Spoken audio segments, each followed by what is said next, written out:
का पुरुष भाग न। परस्पर झगड़ा करके हार जाने पर अपने स्वामी के अधीन रहने के कारण देवता भी सदा दुखी रहते। स्वभाव से भयंकर और अपार समुद्र में जिस प्रकार अपार जल जंतु है, उसी प्रकार संसार रूपी समुद्र में दुख रूपी अपार जल जंतु है।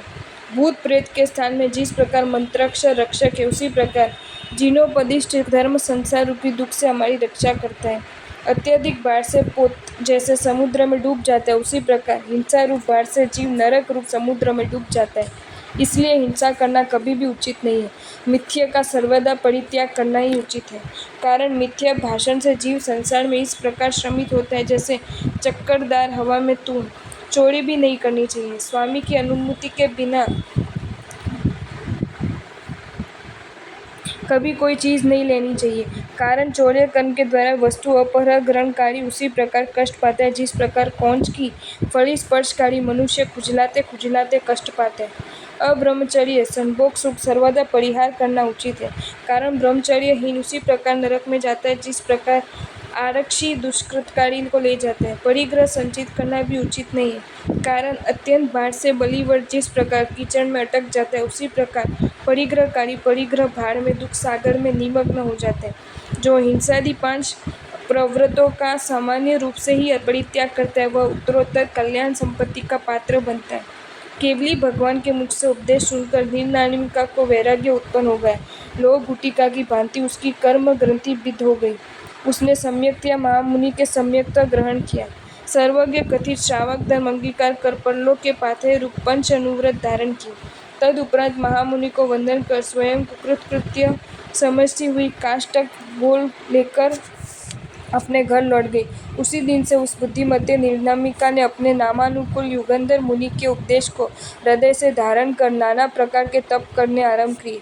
क्रमश वह यौवन को प्राप्त हुई, किंतु किसी ने उससे विवाह नहीं किया।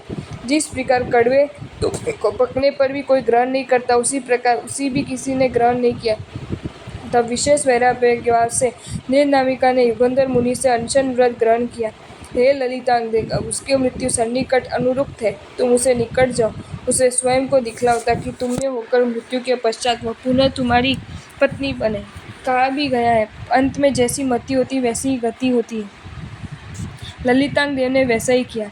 ललितांग देव ने अनुरुक्त होकर निर्नामिका मृत्यु के पश्चात पुनः स्वयं प्रभा के रूप में उसी श्री प्रभ विमान में उत्पन्न हुई। प्राण कोप से दूर हो जाने वाली स्त्री के पुनः आने की भांति अपनी प्रिया को प्राप्त कर ललितांग देव उसके साथ अधिक आनंद क्रीड़ा करने लगा। कारण धूप से पीड़ित प्राणी को छाया अत्यंत प्रिय व सुखदायी लगती है। इस प्रकार क्रीड़ा करते करते बहुत समय व्यतीत हो गया। ललितांग देव में स्वर्ग से पतन होने के क्रमश समस्त चिन्ह प्रकट होने लगे। स्वामी का वियोग निकट जानकर उसके रत्नाभरण निस्तेज मुकुट की माला म्लान और अंग के वस्त्र मलिन होने लगे। कहा गया है, जब दुख समीप आ जाता है तो लक्ष्मी विष्णु को भी छोड़ जाती है। उस समय ललितांग देव के हृदय में धन के प्रति अनादर और भोग की विशेष लालसा उत्पन्न हुई।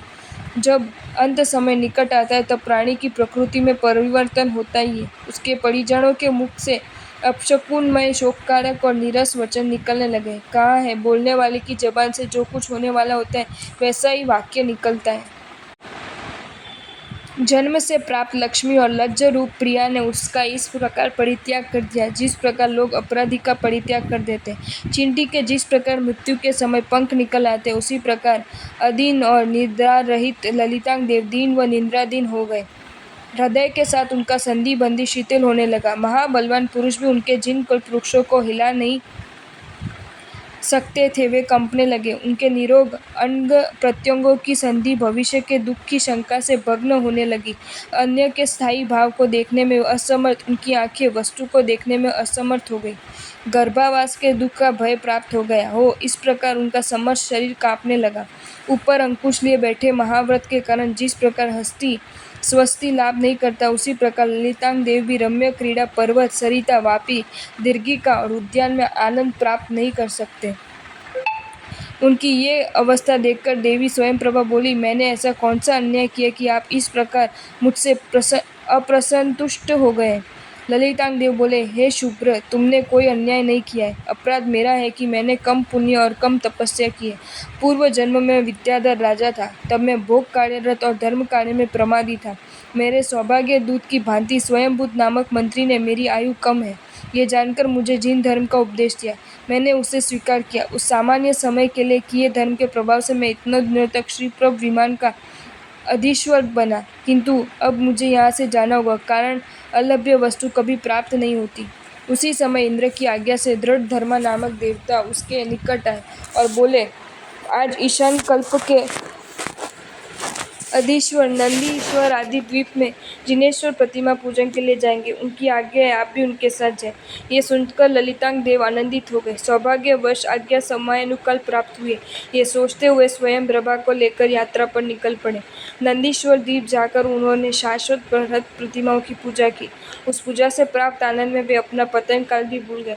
निर्मल मन से वे जब अन्य तीर्थ की ओर जा रहे थे, उनकी आयु समाप्त हो गई और वे अल्प बचे हुए तेल के प्रदीप की भांति राह में ही बुझ गए, अर्थात देव योनि से च्युत हो गए। जम्बू द्वीप में समुद्र के निकट पूर्व विदेशंतर अवस्थित है। वहाँ सीता नामक नदी के उत्तर तट पर पुष्पकलावती नामक एक बृहद नगर है। उस नगर के राजा का नाम है स्वर्णध्वज। उसकी पत्नी लक्ष्मी के गर्भ से ललितांग देव पुत्र के रूप में उत्पन्न हुई। आनंद से उत्कुल उनके माता पिता ने उनका नाम रखा वज्रजन। स्वयं प्रभा देवी भी ललितांग देव के वियोग से दुखी होकर धर्म कार्य में दिन व्यतीत करने लगी। कुछ समय बाद वह वहां से च्युत होकर उसी विजय के पुंडरीकिनी नगरी के राजा वज्रसेन की पत्नी गुणवती के गर्भ से कन्या रूप में उत्पन्न हुई। देखने में वह खूब सुंदर थी, अतः उसके माता पिता ने उसका नाम रखा श्रीमती। मालियों द्वारा प्रतिपालित होकर लता जिस प्रकार बढ़ती है, उसी प्रकार परिचारिकाओं द्वारा प्रतिपालित श्रीमती बढ़ने लगी। उसका शरीर कोमल और करतल नवीन किसलय की भांति प्रभा संपन्न था। रत्नों से जड़कर अंगूठी जिस प्रकार शोभा देती, उसी प्रकार स्वकांति से पृथ्वी को आनंदित करते हुए श्रीमती यौवन को प्राप्त हुई। सांध्यकालीन ब्रह्मकाला जिस प्रकार पर्वत शिखर पर आरूढ़ होती है, उसी प्रकार उसने एक दिन अपने सर्वतोभद्र नामक प्रसाद के शीर्ष पर आनंद के साथ आरोहण किया। वहां से उसने प्रत्यक्ष एक देव विमान को जाते देखा। मनोरक नामक उद्यान में किसी मुनि को केवल ज्ञान होने के कारण देवगण उसके पास जा रहे थे। उसे देखकर श्रीमती को लगा, ऐसा विमान उसने कभी देखा है। सोचते सोचते रात को दुष्ट स्वप्न की भांति उसे पूर्व जन्म स्मरण हो गया। पूर्व जन्म के ज्ञान भार को सहन करने में असमर्थ होने के कारण वह उसी क्षण बेसुध होकर गिर पड़ी। सखियों ने चंदन आदि लगाकर उसकी चेतना को लौटाया। वो सोचने लगी, पूर्व भव में ललितांग देव मेरे पति थे, वे स्वर्ग से च्युत हो गए थे, नहीं जानती अभी वे कहाँ हैं। हाँ, इसलिए मेरा मन दुख से भाराक्रांत है। मेरे हृदय पर एकमात्र उन्हीं का अधिकार है, वह ही मेरे प्राणेश्वर है। सचमुच ही कर्पूर के पात्र में कोई लवणा निक्षेप करता है। यदि मैं अपने प्राणपति के साथ ही बात नहीं कर सकती, तब अन्य के साथ बात करने से काम ही क्या है। ये सोचकर उसने मौन धारण कर लिया, और जब उसने बोलना बंद कर दिया तो उसकी सखियों ने इसे देव दोष मानकर उसे स्वस्थ करने के लिए मंत्र तंत्र से उपचार करने लगी, किंतु विभिन्न उपचारों के पश्चात भी वे उसे स्वस्थ नहीं कर पाई, कारण एक रोग की औषधि अन्य रोग को ठीक नहीं कर सकती। जितना प्रयोजन होता उतना लिखकर या संकेत से वो अपनी प्रयोजनीय बातें परिजनों को ज्ञात करवाने लगी। एक दिन श्रीमती अपने क्रीड़ा उद्यान में गई। वहाँ एकांत पाकर पंडिता नामक एक दासी उससे बोली, हे राजकन्या, तुम मुझे अपने प्राणों से भी प्यारी और मैं तुम्हारी माँ के समान हूँ, इसलिए हम लोगों को एक दूसरे पर पूरा विश्वास रखना उचित नहीं है। तुम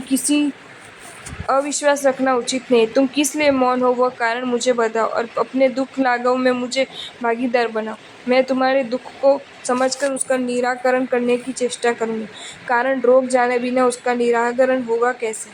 तब श्रीमती ने अपने पूर्व भव की कथा पंडिता को इस प्रकार बताई, जैसे शिष्य प्रायश्चित के लिए गुरु के सन्मुख यथायथ तथ्य विवृत करते हैं। पंडिता ने तदनुरूप एक चित्रपट अंकित करवाया और उसे लेकर वहां से प्रस्थान किया।